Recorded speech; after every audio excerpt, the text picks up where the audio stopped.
दुष्कर्म के मामले में कोर्ट ने बड़ी होने के बाद पूरे केंद्रीय गृह राज्य मंत्री स्वामी चिन्मयानंद आज मीडिया से रूबरू हुए हैं। इस दौरान उन्होंने राजनीति से पूरी तरह से संन्यास लेने का ऐलान कर दिया। उन्होंने कहा कि उन्हें भारतीय न्यायालय पर पूरा भरोसा था और न्यायालय ने उन्हें सभी आरोपों से मुक्त कर दिया है। उन्होंने कहा कि उन्हें एक बड़े राजनीतिक षड्यंत्र के तहत दुष्कर्म के मामले में फंसाया गया था और अब कोर्ट से बरी होने के बाद वे बेहद सादा जीवन जीना चाहते हैं। जल्द ही उन्होंने अयोध्या जाकर राम मंदिर में भगवान राम के दर्शन करने की बात कही है। मीडिया से बातचीत करते हुए उन्होंने कहा कि जिले के एक बड़े नेता की तरफ इशारा करते हुए कहा कि खुद को नंबर 1 बनाने के लिए एक नंबर कम करने के लिए षड्यंत्र रचे गए। उन्होंने कहा कि वे अपने लॉ कॉलेज को यूनिवर्सिटी में तब्दील करना चाहते हैं और शिक्षा के क्षेत्र में बढ़ते हुए कदम को रोकने के लिए कॉलेज के ही छात्रा के से उन पर आरोप लगवाए गए थे जिसमें वे निर्दोष पाए गए। उन्होंने ये भी कहा कि वे उत्तर प्रदेश के मुख्यमंत्री योगी आदित्यनाथ का बहुत सम्मान करते हैं। आरोप लगने के बाद 2019 में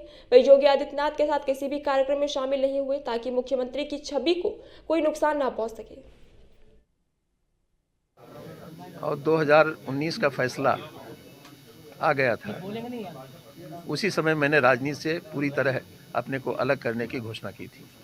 इसलिए 2019 के बाद आप मुझे कहीं भी राजनीतिक दृष्टि से सक्रिय न पाए हैं, न आगे पाएंगे।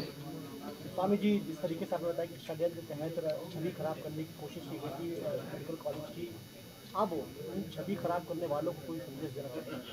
मैं उनसे यही कहता हूं कि आप मुझे नुकसान पहुंचाना चाहते हैं, नुकसान पहुंचाइए, लेकिन मेरे लिए संस्था को नुकसान मत पहुंचाइए। संस्था की प्रगति में बाधा न बने। मेरे खिलाफ अगर कोई नाराज़गी है तो मेरे खिलाफ जो भी करना हो करें, मुझे स्वीकार है, लेकिन उसकी वजह से संस्था को किसी प्रकार की क्षति हो। हमें आश्चर्य है कि हमें बदनाम करने के लिए लॉ कॉलेज को ही माध्यम बनाया गया।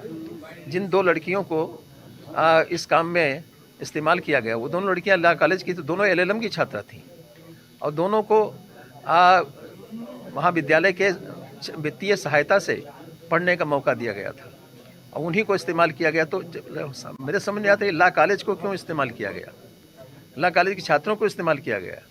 इसका मतलब यह है कि उन लोगों की नीयत लॉ कॉलेज को नुकसान पहुंचाने की थी, इस PG कॉलेज को नुकसान पहुंचाने की थी। जो नहीं कर पाए वो अपने उद्देश्य में सफल नहीं हुए। स्वामी जी, एक वक्त था जब बहुत तेजी से आपका नाम बढ़ रहा था, तो लेकिन यहाँ वर्चस्व की बड़ी लड़ाई थी।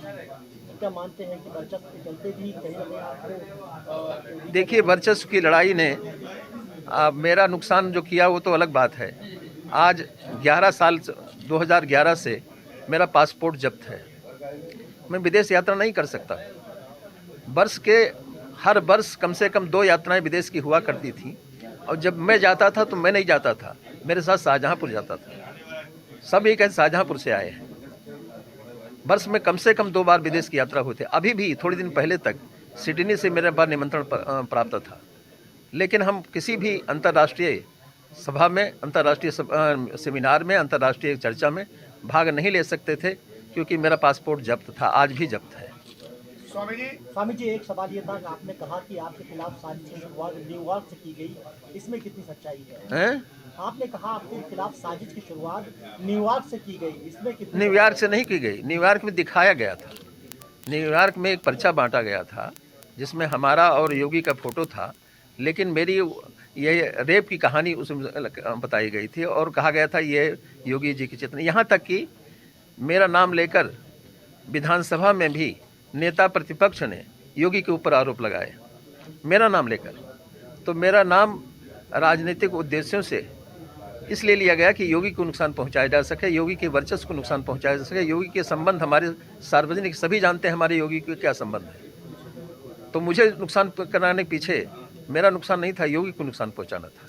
स्वामी जी, राम मंदिर और 2000